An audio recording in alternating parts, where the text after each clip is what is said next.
ரொம்ப சந்தோஷமான ஒரு அழகான வீட்டுல நம்ம இருக்கிறோங்க. ஆமாங்க, நம்ம வீடு கட்டுறது பெருசு இல்ல, பெரிய வீடு கட்டி இருக்கிறோம் அப்படிங்கிறது இல்ல.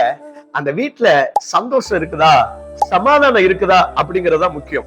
அந்த வீடு நிறைவா இருக்குதா, ஆசீர்வாதமா இருக்குதா அப்படிங்கறதா முக்கியம். பைபிள்ல அழகான ஒரு ஜெபம் இருக்குது.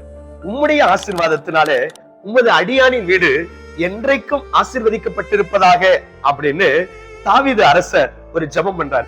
ஆமாங்க, இன்னைக்கு நம்மளும் கூட அப்படிப்பட்ட ஒரு ஜெபம் செய்வோமே.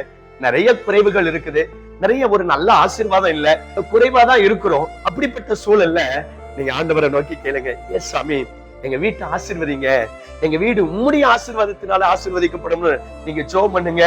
உங்க ஜெபத்தை கேட்கிற ஏசப்பா நிச்சயமா உங்க ஜெபத்தை கேட்டு ஒரு பெரிய ஆசீர்வாதத்தை தந்துடுவார். நாங்க உங்களுக்காக ஜெபம் பண்ணட்டா?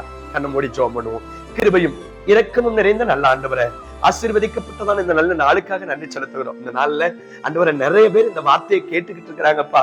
ஒருவேளை எல்லாம் குறைவா இருக்குது, ஆசீர்வாதம் இல்ல, சந்தோஷம் இல்ல, சமாதானம் இல்ல அப்படின்னு நினைக்கிற பிள்ளைகளுடைய வாழ்க்கையில கர்த்தர் எல்லா குறைவுகளையும் மாற்றி ஒரு நிறைவான ஆசீர்வாதத்தை தந்துட வேண்டுமா நாங்கள் ஜெபிக்கிறோம்.